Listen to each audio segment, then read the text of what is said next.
Good evening. Welcome to CSDS. Today we have Dr. Rahul Ramagundam on him. Yeah. So he is associate professor at Jamia Millia Islamia University, and he's a very prolific writer.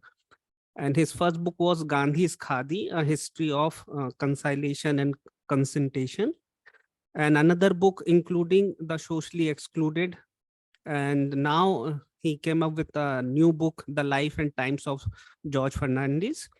And I think the book was supported by fellowship, no? The New India Foundations. So you have 40 to 50 minutes to speak, and then we will have question answer. Oh, please.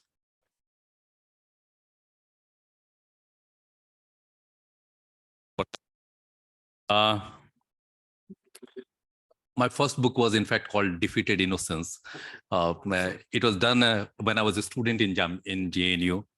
In JNU, there is a tradition of, I don't need to tell you all of you, but there is a tradition of being engaged. Prathama is there, engaged politically while you're doing your academic work as well. So I was mostly involved in the Madhya Pradesh land right movements. And as a student, I did this book, self-published. We did it our own publication. And I'm proud of that book more than anything else. And 1,000 copies, good, it went to the market. So yeah, thank you. Thank you so much for coming here. This book began, in fact, the journey began in 2009. It was in 2008, my book, Gandhi's Khadi, A History of Contention and Conciliation, that had just been published. And I went to George to give a copy of it, just because George crafts organization and the craftsman, and Jaya Jetli certainly was one of the person who directed me to him.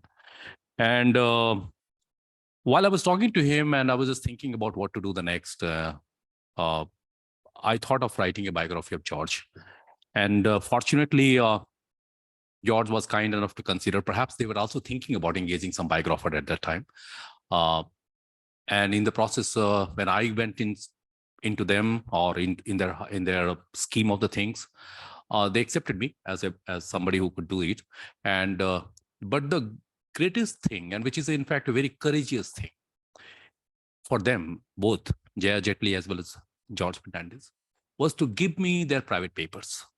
This was bundles and bundles of dust-ridden, files after files that in fact was given to me. So it became some kind of even if I wanted to run away from this work, I had no chance. I had to do it, in fact. And there was also a historian's greed, for instance, because the sources are very important to a historian. And when you see this kind of sources, which is in fact not every day present, so you really get very much, you want to do that.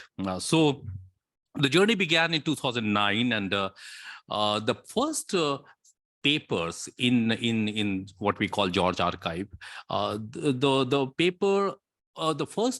first file has some papers related to 1959. So the papers begin from 1959 and ends in 2009, kind of a thing, but in between there were some papers and there were some family discord, some papers had vanished and all kind of a thing, what happened. But the papers begin from 1959, but the real meat of the papers begin from 1963.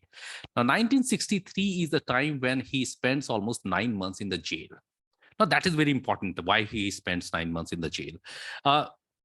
While he was in the jail, I started I thought that this is the easiest thing to do, because there is a file which contains lots of private communication. Like when you're in the jail, you're writing letters to your friends, and he had a habit of keeping a copy of it. So he had a copy in which he maintained the same copy which he was sending. So he was maintaining a copy of the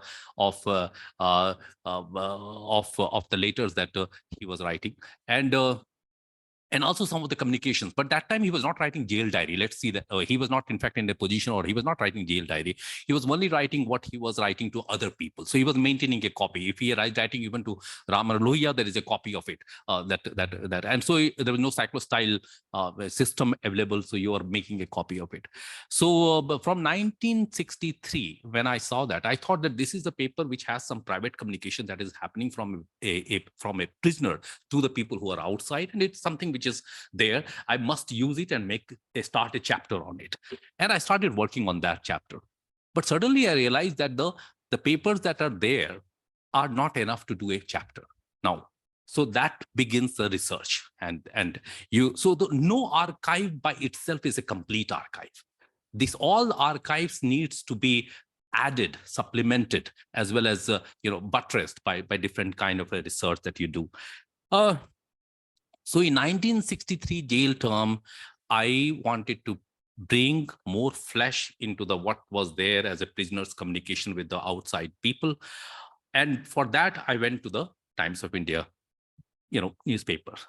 And Tinmurti did not have the Times of India newspaper of 1963 as a microfilm. In fact, it has all the years, but not the 1963 particularly. From 1960 through 1967, that paper is not there. So I had to once again look at it, and then I found the Tribune there. And the fact was that the Tribune was reporting almost whatever thing was happening in Bombay in 1963. It was reporting almost on the first page kind of a thing. So it means the event is extremely important. Let me just tell you that I'm not really coming to the event, that why and how it happened. But 1963 event in which George remains in jail for 9 months from April 4th and 5th to December, it's an important period. And a lot of things are happening in Mumbai for that matter, or Bombay for that matter. So I went to Maharashtra archive, the state archive, and there I found the newspapers. I was looking at the Tribune in Delhi, but then I went to look into Times of India, and then went to Bombay, Maharashtra state archive, and I found there the yellowish brittle paper of newspaper bound in the volumes, and I started looking at it. Archival research in this country is not very easy, let me tell you. I went to the Asiatic library in Bombay again, and they asked me that you become member. I said, okay, I'll become the member. How much? He said, you have to give 100 rupees per day. I said, okay, fine. But you have to get 2 persons recommendations. I said, how can I get 2 persons recommendation in Bombay? I don't know anybody. I don't know your membership. How do I do that? So there's a lot of issues of that kind of. The historical research is not really important, not really very facilitating in this country. So the Maharashtra papers gave me the Maharashtra Bombay edition of Times of India in Maharashtra archive, gave me a little bit about it, a little bit more about it. And so it went on for 3 or 4 years. So one chapter, that doesn't mean that I was not working on other chapters. Of course, I was working on other chapters, but this one chapter took 4 to 5 years to complete. So it was not something that you have some material in your file and you start doing it and you're writing about it. That really doesn't happen. So what your archival research can keep on going on for years in that way, just to complete one chapter. Now, what was this story about jail term? Now, to understand George's early life, we need to understand that his life and his work is driven by strikes, the industrial strikes. Now, that is something which somebody said that, don't you think it was some kind of a retrogressive steps, that he was striking because he wanted to bring himself into the political fore and he was not really putting across the workers' agenda? That's not really the case. Immediately after independence, the strikes are happening in a much bigger way and much more intense way than any other time. Like I only found that 1973 being the strike year. That's so from 1947 to 1950, 51, 52, you have lots of strike taking place everywhere in the country.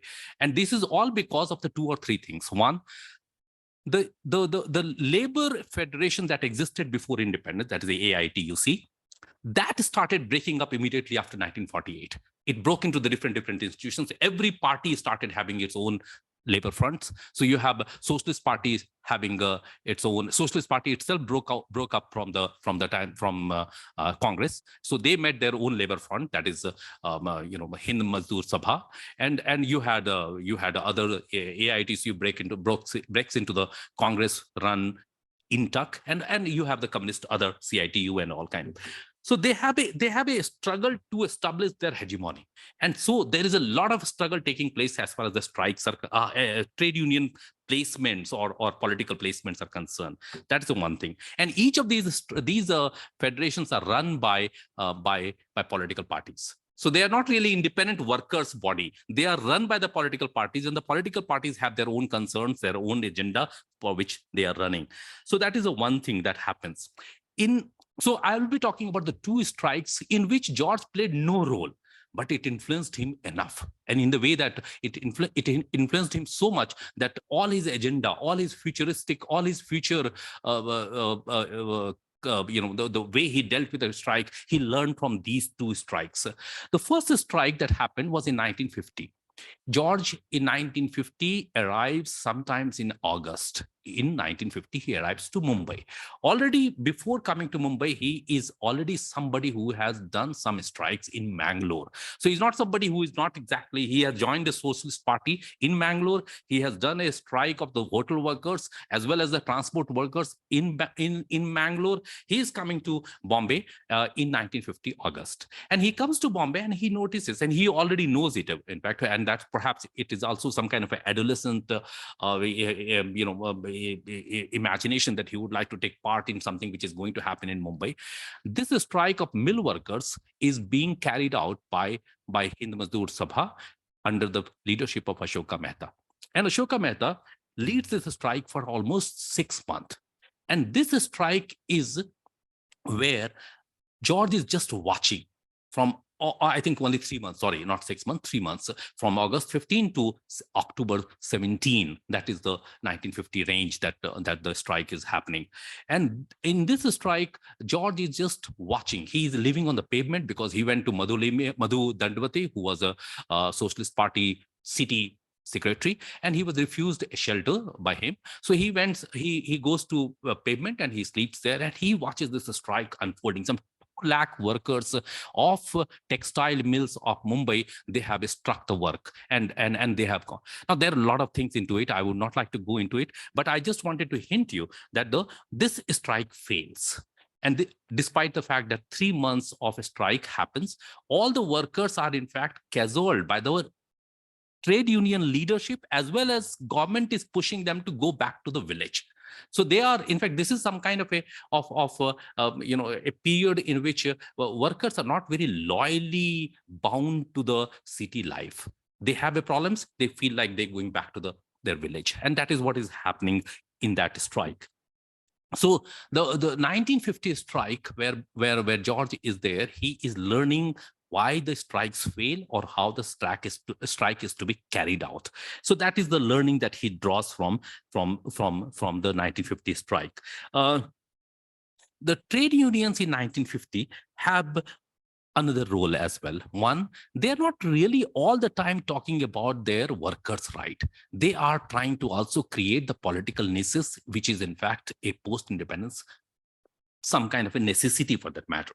And therefore, with this failure, and a new phrase comes up that all these strikes that is happening in Mumbai are the political strikes. They're not really strikes meant to serve the agenda of workers, but these are the political strikes. So that is the one thing. Second, the strike that is much more influential as far as the George is concerned happens in 1949. And it is in fact where George is not even in Mumbai for that matter at that time. So in Bombay at that time. So in 1949, sometimes in the May in 1949, municipal workers of Bombay, they strike. And this set of workers, municipal workers, are led by Ambedkar. Ambedkar at that time is the law minister, and he is leading a workers' body which is called Municipal Kamgar Sangh. Municipal Kamgar Sangh is a body of municipal workers which is led by Ambedkar. Ambedkar is in Delhi. And now I was reading Savita Ambedkar's book, so I was getting much more ideas about that. But that's so here Ambedkar refuses to intervene in the strike. For 6 months, this strike goes on. State adopts all the repressive measures to tackle the strike. They refuse to negotiate. They declare the strike as illegal. They arrest hundreds of workers and the leaders. They also, and then they take the most pernicious of policy measure, which is in fact not done many times in the industrial field, and that is to search for substitutes to replace the striking workers. And most of these workers are not really Mahars. So there is a lot of other complications come in, which if you read the book, you will get the picture of it. The workers are mostly from the Kathiawar, and these workers though Ambedkar has this body, Municipal Kamgar Union, Sangh, most of these workers do not get support from him when he is a law minister for whatever reasons. There are many reasons which can be accounted for. And secondly, this strike also fails.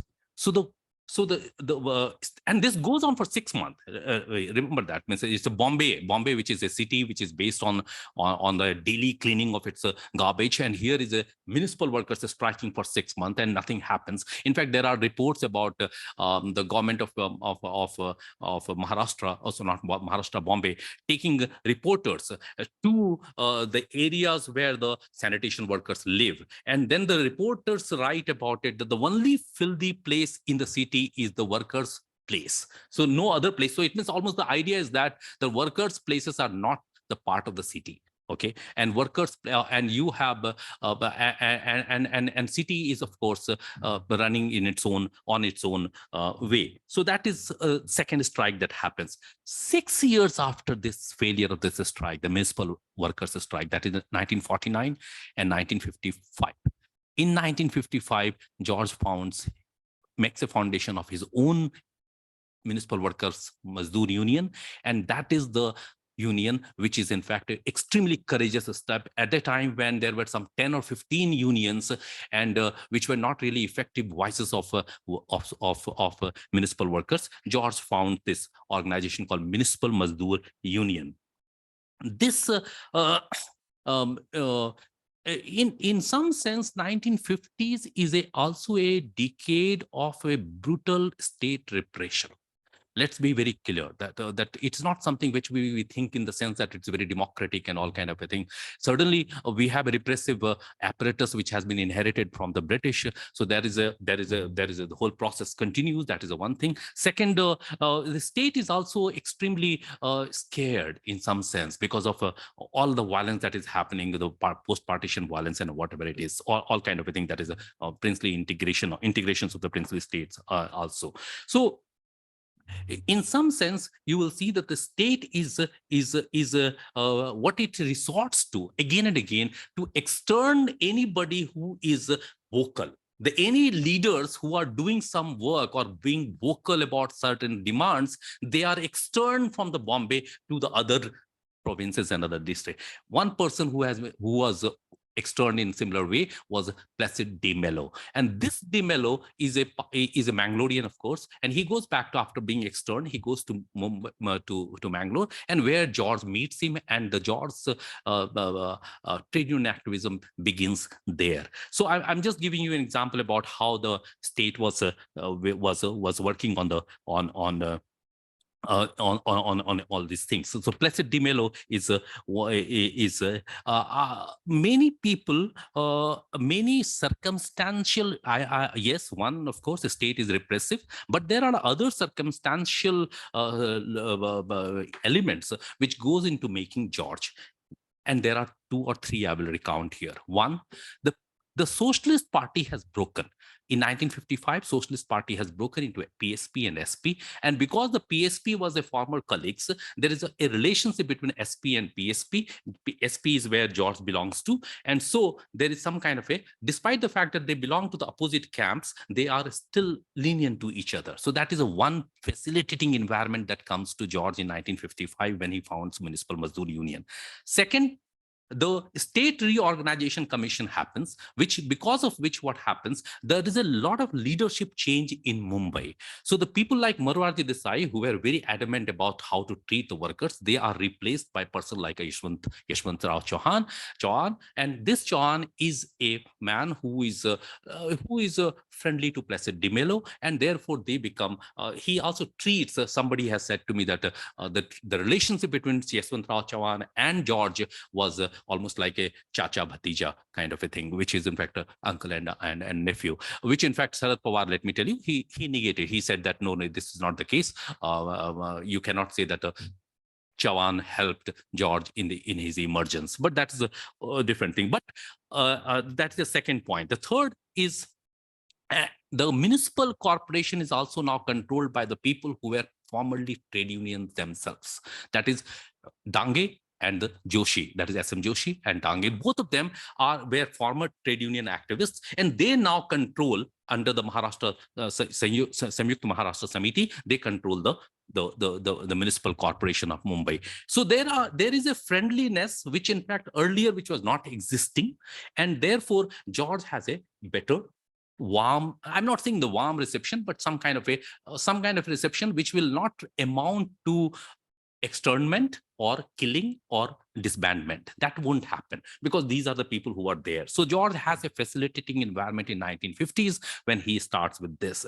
And third important point is that because of the cleavage or because of the fracture within the socialist party, you have Bombay socialists who are mostly PSP walas. The SP is led by Madhulimiye, George, and Placid de Mello, and therefore Madhulimiye, who in 1955 goes to Goa to lead a struggle against Goa liberation. He is in the jail, and here Placid de Mello is in the jail because he's continuously put into the jail. George is the only person who remains in the city, and so he gets the kind of a space which is in fact very hard to get. Not so much easy to get that kind of a space which he got it.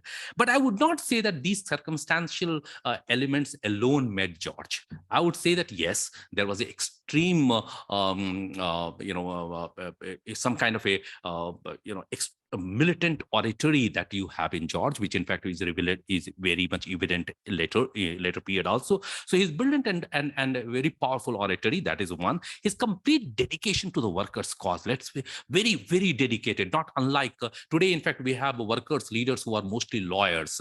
In fact, I have been told also that many of those leaders are knifers. Knifers means jo knife leke chalta hai. So you have so either they are coming from the legal background or they are coming from some kind of a gunda background. So those are the people who have who are in the control of trade union movement. But at that time, it was not like that. The George was not like that. That is the first. He had a great organizational quality. He could organize people the way he did that. These three elements goes into making what George became in Mumbai at that time. So in 1963, what happens? All these things, all these work that he does with municipal workers, which in fact municipal authorities would say that he is doing strikes every year during the monsoon, particularly because the monsoon creates some more issues about the city's cleanliness or sanitation. So you have more and more strikes happening from 1957 onward, and there is a lot of issue about the recognition and all kind of which is once again detailed in the book. So George is in 1963, there is a new situation has emerged. Nehru is already declining in some sense. Secondly, there is a China war that took place. And immediately after Chinese war started, which was just a week-long war, you have, not exactly for the first time, but it's very strange to know, a lot of people don't know perhaps, or nobody has thought in this way, that out of 27 years of first 27 years of Indian independence, we had almost 13 years under the emergencies. So we had a different kind of emergencies, mostly because of the external attacks or because of the internal. We had the internal later in 1975, 77, but earlier it was mostly because of the external threats. So you had this period from 1962 to 1963. This was a period under the emergency, and this emergency has a DIR, that is Defense of India rules. And under the Defense of India rules, no court is bound to hear your plea about the you go to the Supreme Court and you go to the High Court, you go to any court, they don't really hear you out. So we see this kind of reflections without emergency in today, but the fact remains that during the emergency, these becomes much more pronounced in that sense. So what really happens that in 1963, George, in April, in January perhaps, and Vijay Lakshmi Pandit, Nehru's sister, is a governor of Mumbai. He is a trade union leader of Taxi Man Union, and he gives a unilateral. He fixes unilaterally the price or hiring charges of taxi, and that is not taken by the state. That's seen as some kind of a challenge to the state of Maharashtra, and Maharashtra immediately after that arrests him, and they keep him for 8 months. This also happens because Yashwant Chauhan, immediately after the Chinese war, is called back to Mumbai, or called to Delhi, and he is replaced by a man called Kanamwar. And Kanamwar is very keen to cripple Yashwant Chauhan's power in Mumbai, and therefore he sees that George is the man of Yashwant Chauhan, and therefore by keeping him, he is crippling the power of Yashwant Chauhan, and he doesn't really hear him out and things like. During all these 9 months, or 8 months, 8 days, in fact, he remains in the jail. Bombay is almost like a power keg. It is ready to blow anytime. It's blowing almost every month. In an explosive situation happens. Our Raman Lohiya, for the first time in 1963, May becomes the member of parliament, and he raises this question again and again in the parliament. So George, who was in 1961 elected for the first time as a ward member, now has become a national figure in the sense that Lohiya is raising his name in the parliament. You have, and so he is becoming, and he's being reported, as I said to you, even in Tribune, which is a Chandigarh-based newspaper, not to be much more concerned with the Bombay, but he's doing that. So a lot of I just wanted to give you this this early years of George, some picture of it. But of course, when I started to do this work, my main concern was not really to do why should I talk in the negative now? So my main concern was to make George red. Where I started, I was really not knowing much about George. I did not know, like all of us. In fact, I only knew about his role in the emergency, also as a railway union leader who struck work in 74. And so that was the two reference point for me with which I began this biography. So this, and unlike Gandhi or Nehru for that matter, there are no templates available to write a biography of George, because you have to, and you have to write, you have to do your own work, and you have to create a story of your own by looking at it, by looking at the documents. So that is the second thing. Third is municipal workers have been some kind of a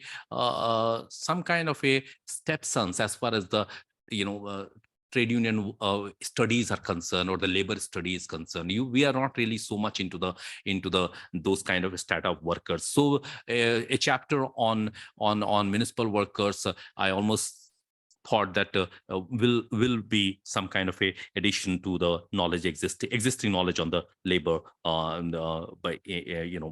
history for that matter. So that is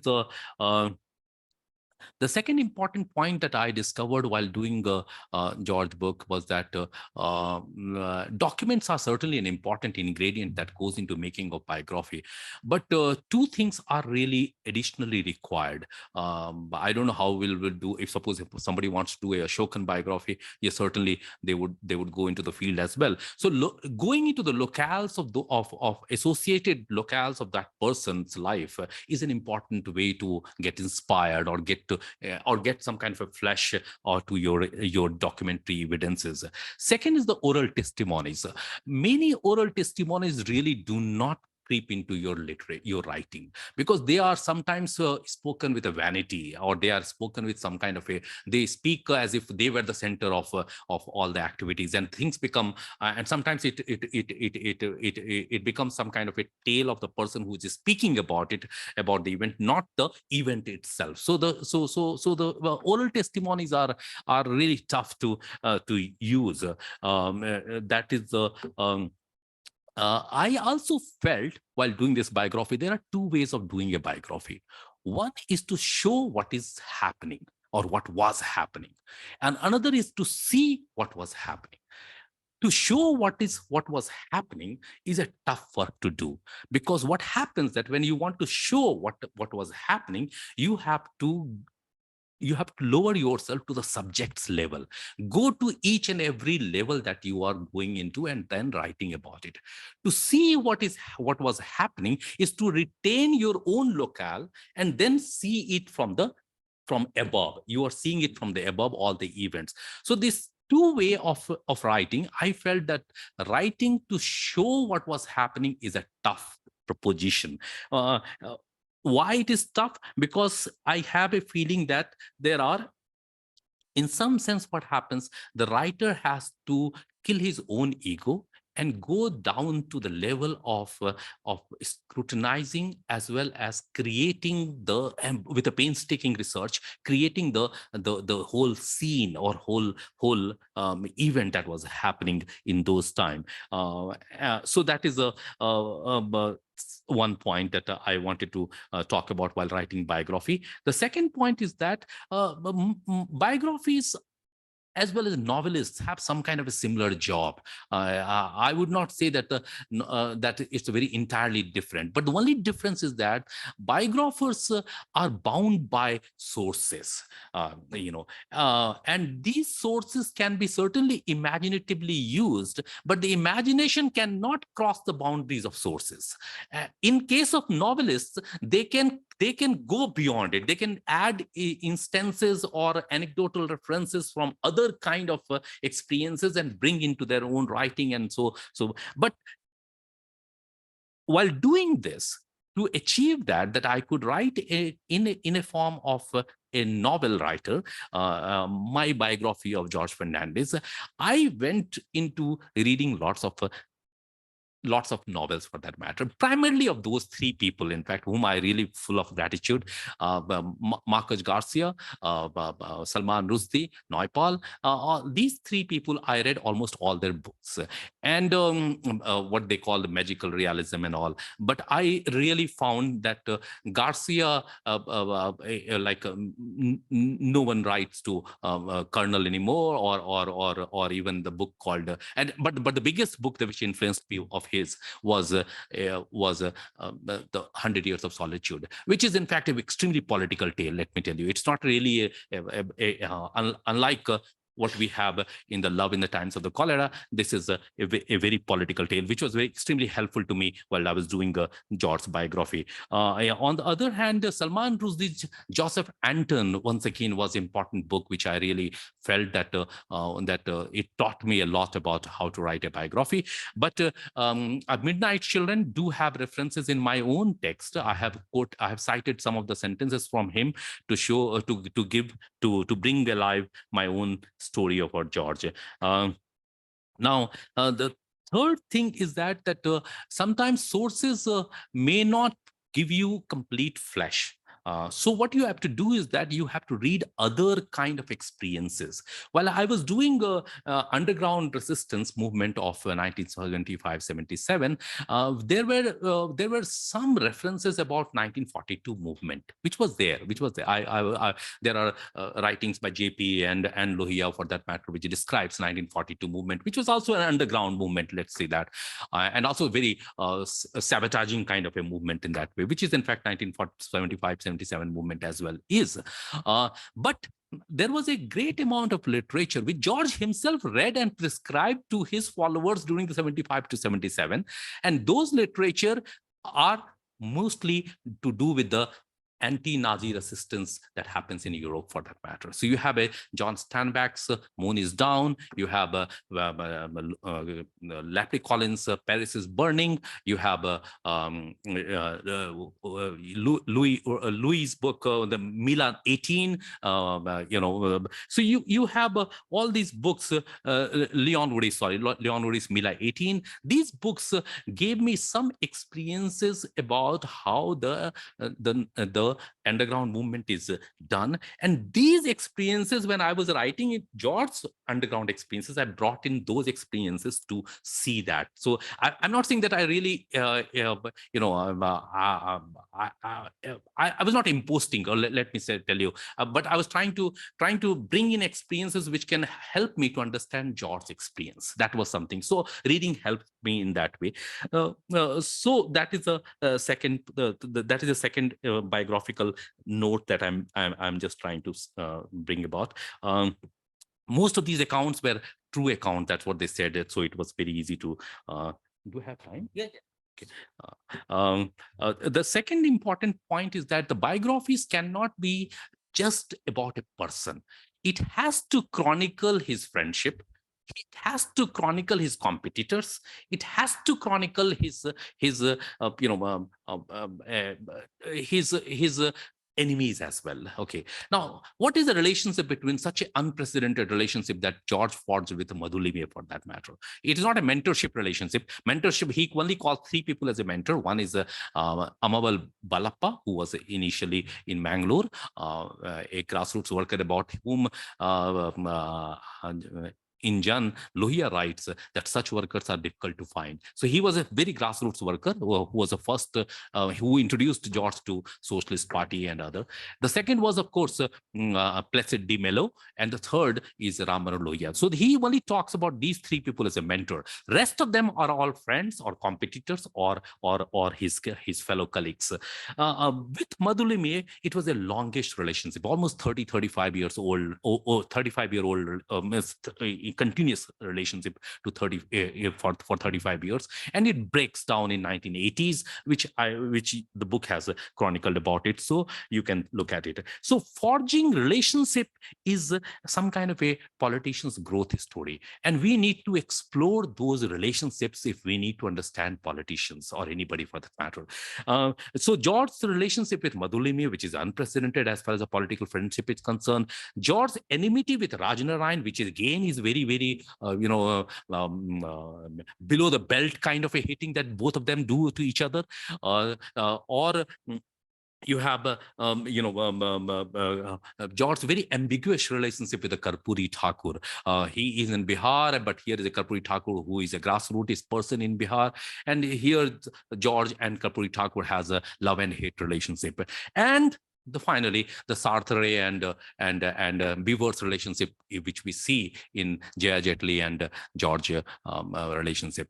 So these relationships need to be understood if we need to understand George. One. Second, the book details many colleagues who were part of George's life, and sometimes it looks like that there is a diversion I'm having. I'm talking more about a person, but certainly those persons are having a great impact on the foregoing story. So his relationship with the prime ministers, in fact, one of the reviewers said that I don't explain the fact how he could have such strong relationship with the prime ministers, but I do have explanation given in the book, and that is many women are there in George's life. Let me very clearly tell you, this is a political life. There's nothing like happening. We are not talking about a cinematic person, but certainly a very charismatic politician who has a social life, and there are many women in that, and those women are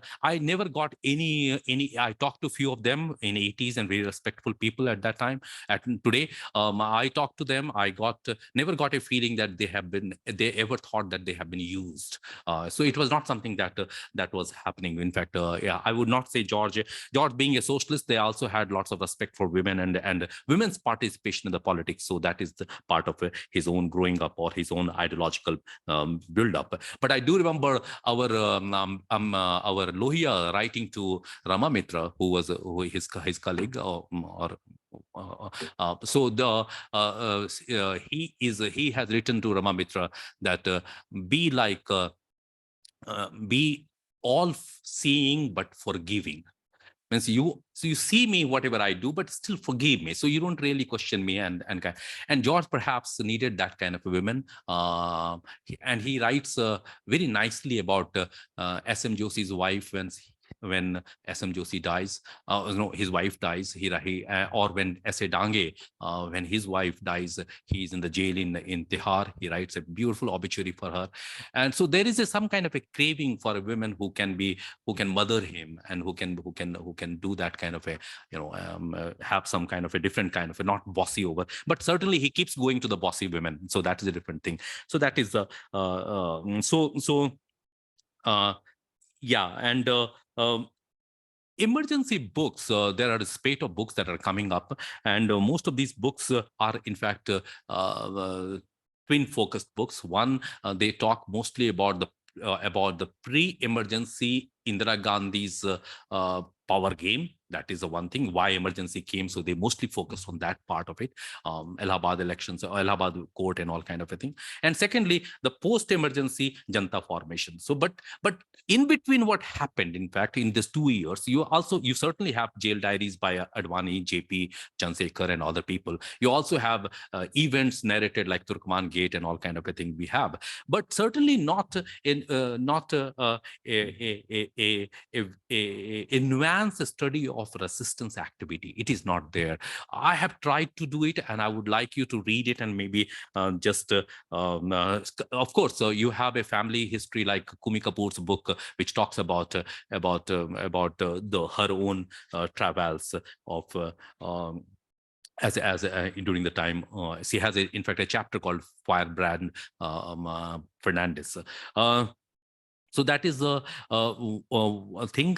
In George's paper, I found a bunch of paper that was written in Hisar jail as well as in Tihar jail, which these papers were important source of, and it's almost like a diary unpublished in the long papers. And these and in the longhand written with a pen and paper, and it's still there with me. So these papers are provided, but the best source was of course the court papers. The Baroda Dynamite conspiracy case happened, and the CBI took over its charge of investigating it. It collected almost 600 witnesses. 600, some 24 were accused, 630 witnesses, some 634 or something like that material evidences, which are in fact, and so each of these 600 witnesses were interviewed by CBI, and so somebody from Mumbai, they gave me, unfortunately, I could not get it at the beginning of my research. I've only got it at the very late stage, and that provided a great support to my chronicling my emergency days.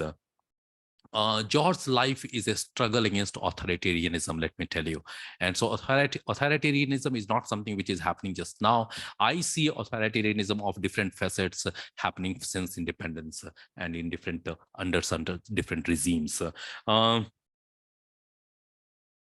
Thank you. I'm sorry if I took a long time. Thank you. Thank you, Rahul, for very comprehensive picture. Actually, I could understand your problem. So you have a such thick book, and which he worked for the 12 years, and we have given only 40 to 45 minutes. So it's become more difficult to choose what to speak and what not to speak, and it makes some problems. So we are happy to actually learn your experience. You share with us that limitation of archive, what put to you an importance of oral testimony, and help you receive from the reading novels and all that thing.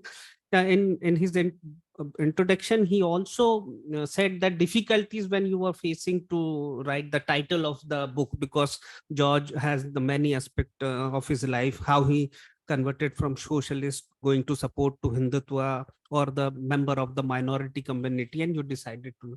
So I think this also reflected in his in his lecture also. So he tried to capture all the possible aspects of the George Fernandes, I think. But I would certainly like to know your opinion, which you mentioned in your book, but I want you also to share his speech during Gujarat rights. But before that, we will take some question and answer. So please, floor is yours.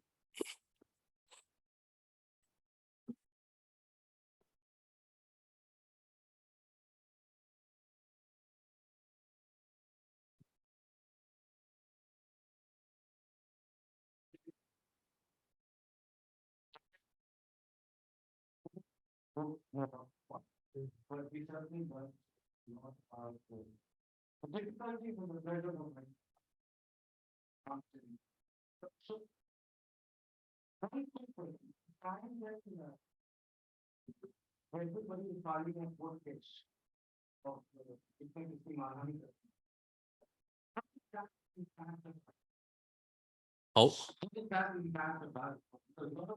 yeah, yeah.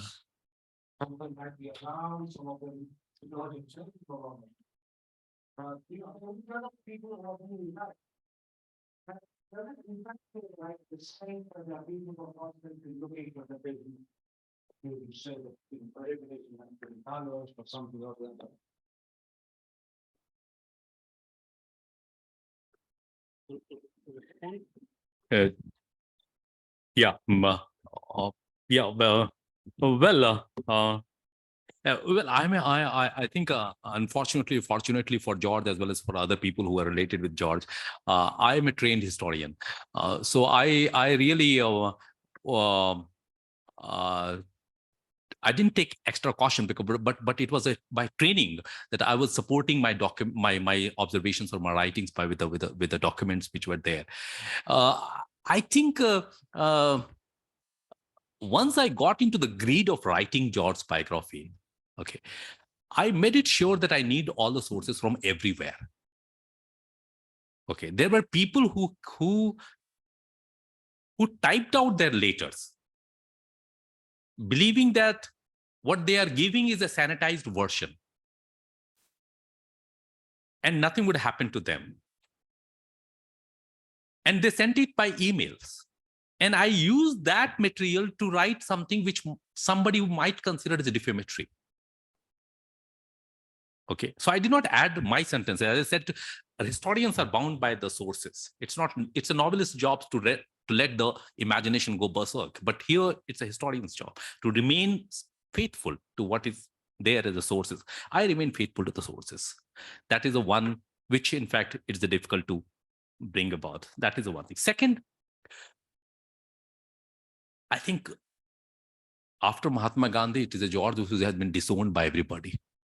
So I really don't have anybody who would go after me in that sense. Okay, so that is the second point. Okay, because party is nowhere, the colleagues are nowhere, the family life is also nowhere in the sense that everyone is everywhere.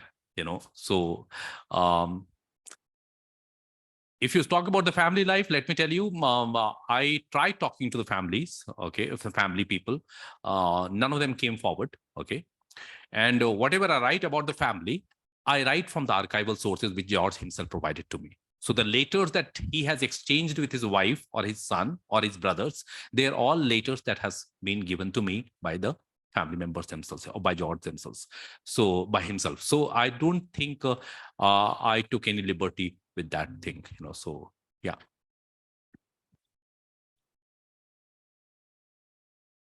I hope yeah, but I avoided the fear. Yeah. Okay.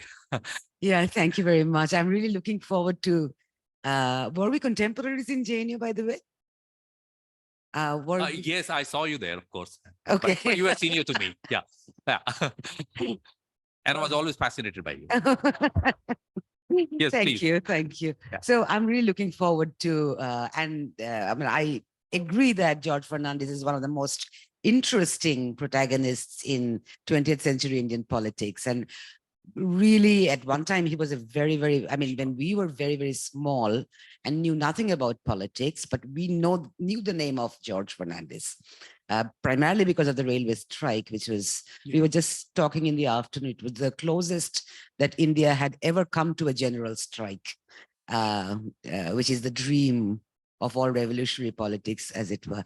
Now, I was just wanted to ask you a little more about very interesting point that you made about why municipality workers or municipality workers have been extraordinarily militant from pre-independence times to, as you rightly say, in the immediate post-colonial decades. And there has always been a bit of a tension in terms of where to place municipality labor in the domain of caste politics or in the domain of labor politics. And in fact, there was this rather famous, municipality sanitation workers strike in the 40s in Calcutta, which was led by communists for obvious reasons, but many of the militant actions were clearly caste actions, such as quote unquote polluting spaces, or women kind of sanitation workers, in fact, throwing dirt onto quote unquote middle class neighborhoods. So the action per se could be read in caste terms, though the rhetoric and the language and the discourse was of communism. Right. So I just wanted to know a little more when you talked about Ambedkar, George Fernandes, and the municipality. So in leftist historiography, it's coal mine strikes, transport strikes, which kind of, in some senses, stop the infrastructural efficiency of cities. That's what is imagined as central to labor politics. I just, wanted to understand a little more of that moment that you're talking. And you're saying it was quite influential on George's, further development. So do you have more info or more insights into what exactly was going on? Sure. Yeah. Yes, Ravi.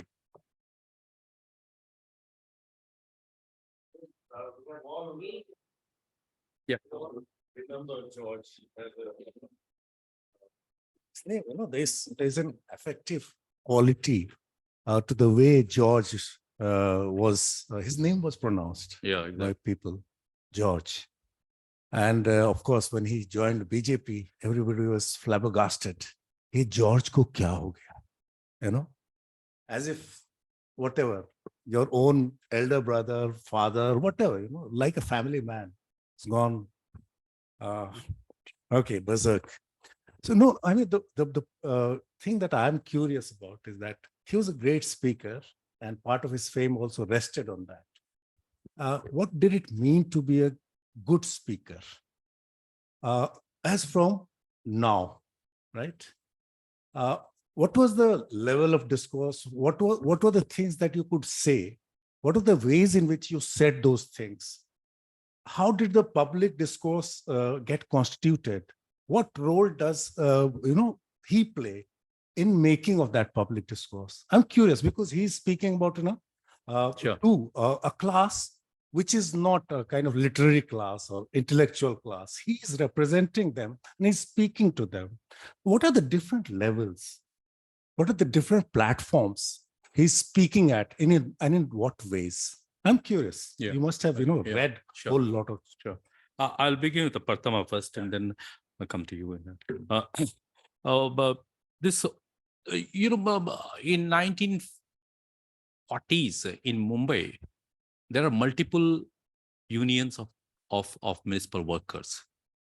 And one union which is really ruling the roost in 40s, I'm talking about, is a lady called Maniben Kara. Maniben Kara is an Oxford-returned Sindhi woman who has got education from Oxford. She comes back, becomes a leader of workers. And first union she forms is the Municipal Workers Union. She later becomes also the AIRF president in 60s, late 60s.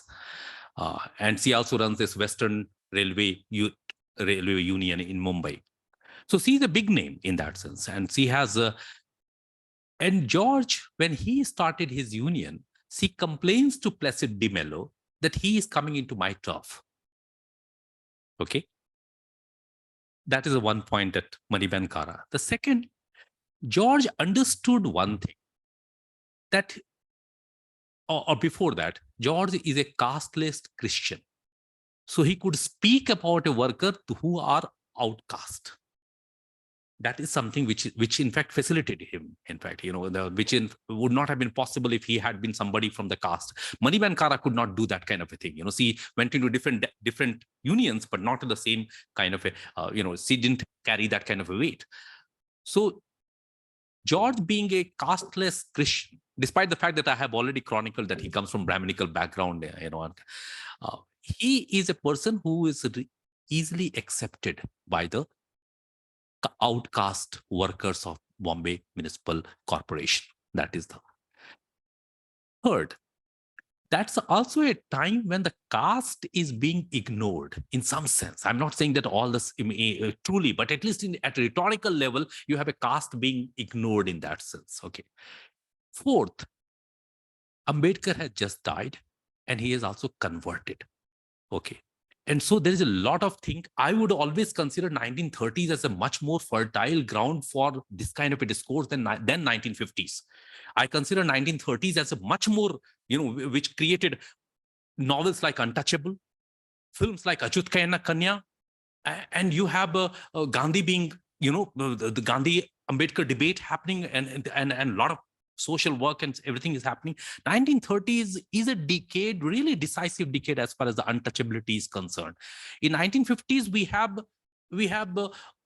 much more legal activism, okay, which is in fact creating a lot of bad blood in a lot of upper caste people. Okay, because there is a lot of importance being given or protection being given, because we have Untouchability Abolition Act coming up, penal crime is being made and all kind of a thing. We have a Barve committee report coming in Mumbai and all.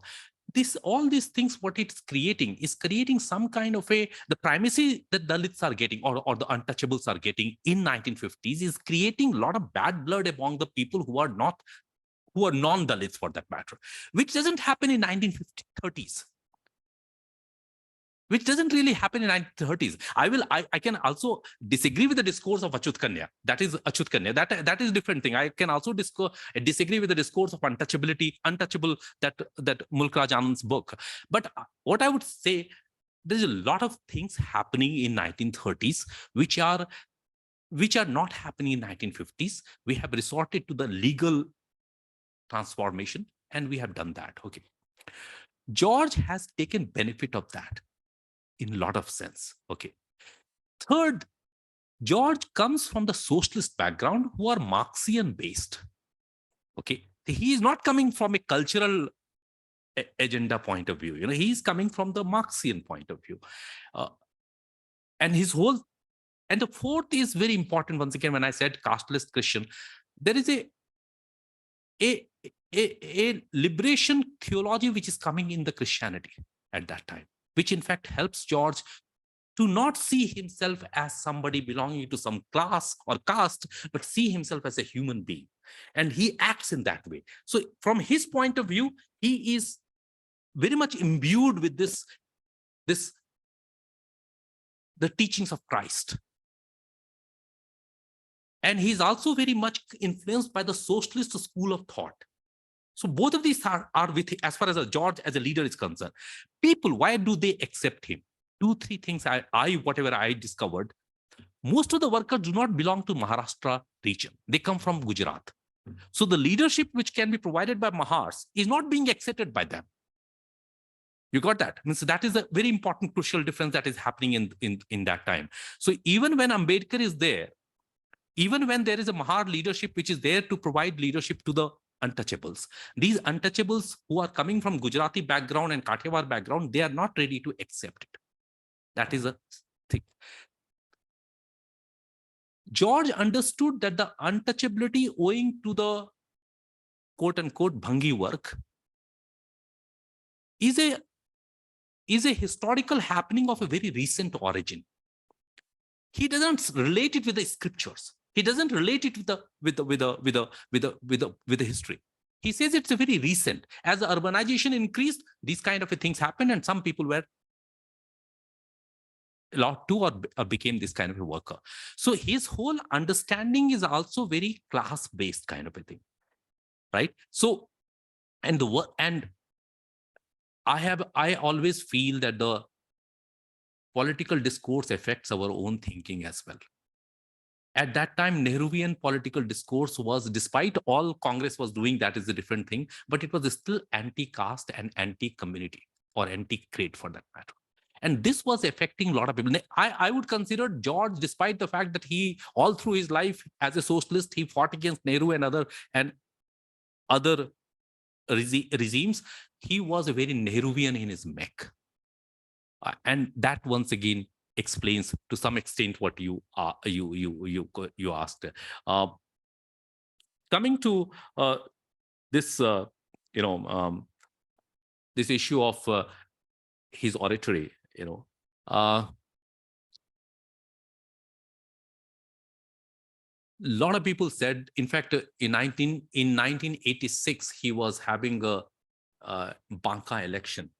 And if you read the newspapers of that time, he's going repeatedly again and again into the by-election fights. He fights twice, and all the time he gets defeated. The newspapers say that he can make even a corpse get up by his speech, okay, by his oratory and kind of. Exactly. And this is all newspapers comments. I'm not saying myself. This is all there. And of course, I heard him in one or two videos. He's speaking about it on the YouTube, which is there, which I heard it. But otherwise, George, this Western, this coastal people have some felicity with the language. A child is born with a 5 language. People living in Konkan area is born with a 5 language. A person living in Bihar is not born with a 5 language. He has to acquire all the languages. Here, a person born in the Konkan, he is born with a 5 languages. He knows that. George, by virtue of taking birth in the Konkan area, Mangalore area, he knows Tulu, he knows Konkani, he knows Kannada, he knows Hindi. Can you imagine? He knows English because he's studying in seminary and all. So the command over language gives him a power of oratory. That is one. Now, as I said, and his voice is also very powerful. His voice is extremely powerful, but I think at the deeper level, he is extremely pro people and against injustice. All his politics has been against authoritarianism throughout. And to say that why did he join BJP? There are 2 explanations for it. And he did not join BJP, but he joined the NDA. That's and that NDA was a regime. One, there is a trajectory of socialist party which begins from 1948. Okay, comes to 1977, except for Madhulimiye. No one else has a similar kind of anathema for whatever you call a rightist party or Jansangh for that matter. Okay, you have in 1963, just when he is in the jail, he resigns from the Socialist Party's Central Secretariat because Lohia has forged or went to Jaunpur to do campaigning for Deen Dayal Upadhyay. He resigns from that.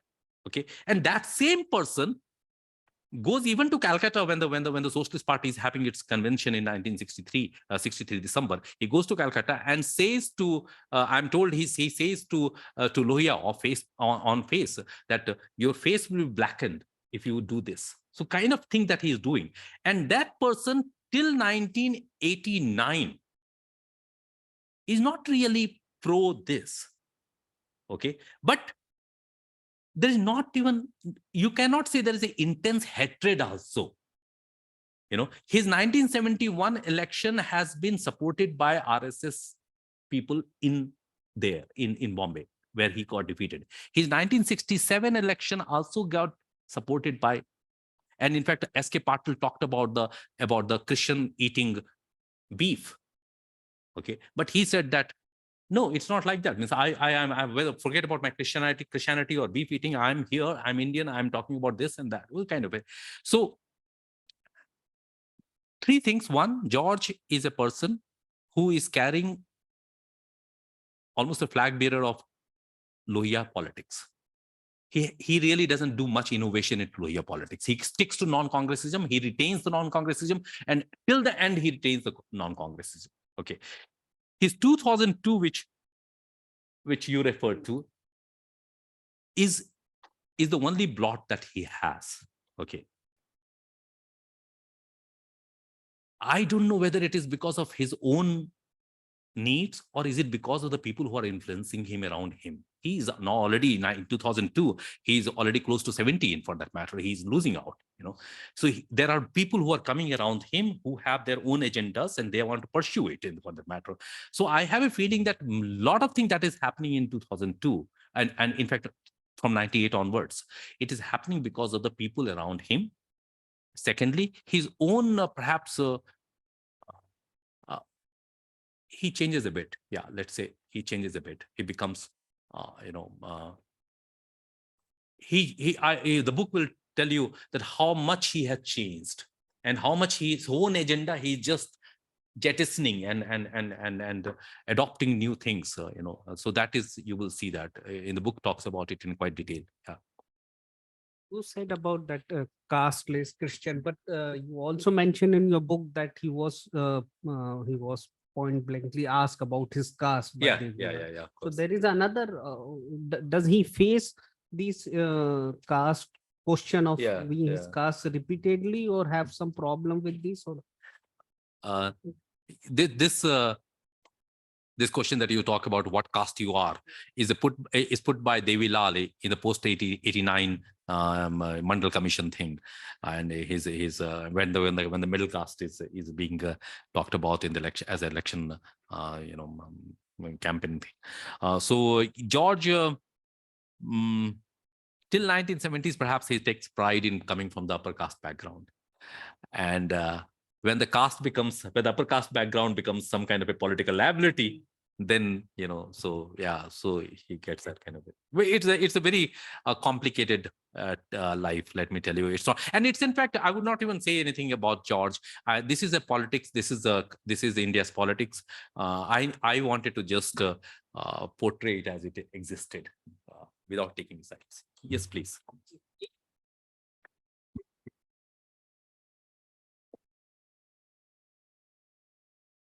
मैं बस curious हूँ ये जानने के लिए कि given the limited time of presentation, it is not possible to explore everything and tell everything from that. So George has long connection with Bihar in terms of politics, being member of parliament. So he is an all India figure. And many of the socialists win from Bihar despite being an all India figure. So what I'm trying to say is that there was a time in Indian politics, in North Indian politics, when Bihar could send these leaders and even the from rural constituencies. So it's not Bombay or for that matter, Patna. It's another matter that Patna is never urbanized in that sense.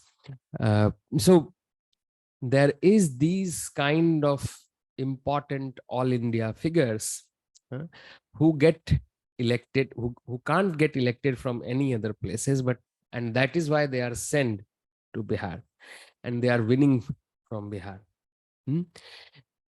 If you have something to say through these characters or your protagonist to reflect on this kind of regional versus all India or pan-Indian political leadership.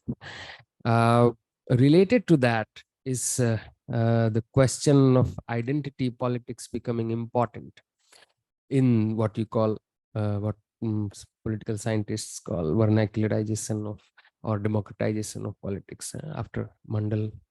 Mandal is the breaking point. So most of these all India figures are losing their relevance or identity-less figures. Or if you have, say, for example, these are socialists. Ramvilas Paswan is a socialist. So now he has to be a Dalit leader merely. And he doesn't have that much of a numerically so powerful community or bigger communities to represent. And they enter into these kind of alliances to stay relevant, or what we call making compromises. And George is no exception to that. In the changed circumstances of post-Mandal era, especially when Lalus and similar kind of caste leaders within socialist politics. Sure.